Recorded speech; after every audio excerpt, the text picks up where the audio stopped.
আজকের গল্পটি শুনে আপনি আপনার চোখ থেকে পানি ফেলতে বাধ্য হবেন। তো আশা করি গল্পটি শুনে আপনাদের অনেক ভালো লাগবে। তো পুরো গল্পটি শুনুন। আমার পাশের বাসার একটা মেয়ে, নাম মিম, আর আমার নাম ইমু। মিম আর আমি দুজনেই খুব ভালো বন্ধু, বলতে পারেন একজন আরেকজনকে ছাড়া চলে না। হঠাৎ করে একদিন আমি মিমকে মজা করতে করতে বললাম, মিম, আই লাভ ইউ। ও বলে, শোন ইমন, আমি তোকে ভালোবাসতে পারবো না, তুই শুধু আমার বন্ধু। এই কথা বলেই চলে গেল, আটকাতে পারলাম না। এভাবেই দিন যেতে লাগলো, কিন্তু মিম তো আমাকে ভালোবাসে না। কি যে করি।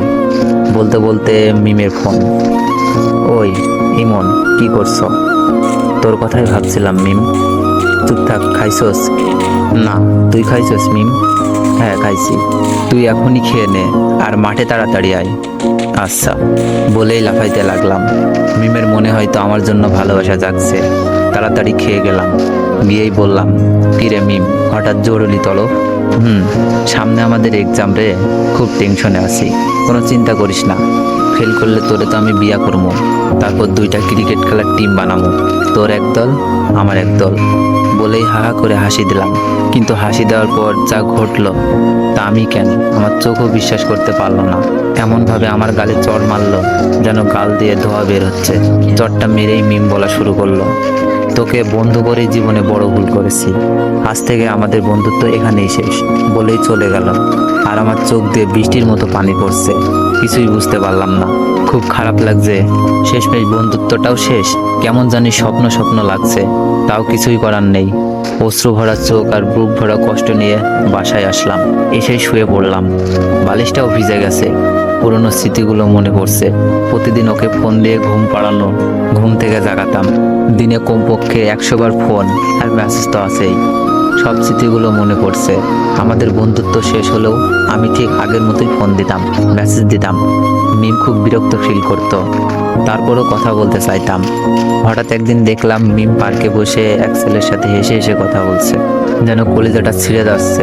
তাই বাসায় এসে পড়লাম। বুকটা ব্যথা করছে, তাই ভাবলাম মিমকে একটা ফোন দিই।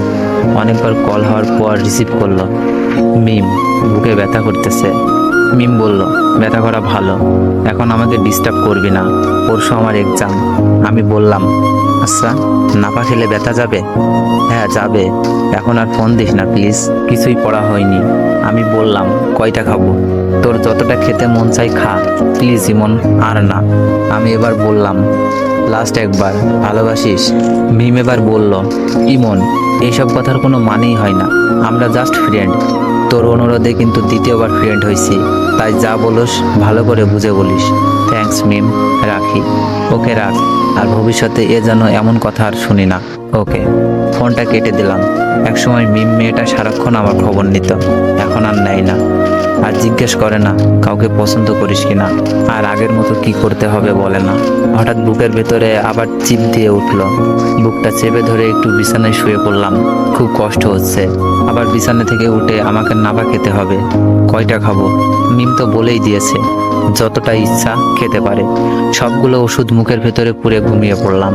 কাক ডাকা ভরে উঠে পড়ে মিম। মোবাইল চেক করে একটা দীর্ঘশ্বাস ছাড়ে। যাক, আজ আর কোনো মেসেজও নাই, মিস কলও নাই। পড়াই মনোযোগী হই। মিম মন দিয়ে পড়তে থাকে। হঠাৎ মনটা যেন কেমন কেমন করছে। তবুও ভালো, ইমন জ্বালাচ্ছে না। ছেলেটার কোনো কমন সেন্সও নাই। যখন তখন ফোন দিয়ে বলে, মিম, এইটা হয়েছে, এখন কি করব? ওইটা হয়েছে, বোরিং। কয়েক ঘন্টা কেটে গেলেও মিমের মোবাইলে আলো জ্বলছে না। হঠাৎ মোবাইলে মেসেজ টোন বেজে উঠলো। মিমের কাছে বোরিং হ্যাপি দুইটাই লাগলো। মেসেজ অন করেই হতাশ হয়। রবি সিম কোম্পানি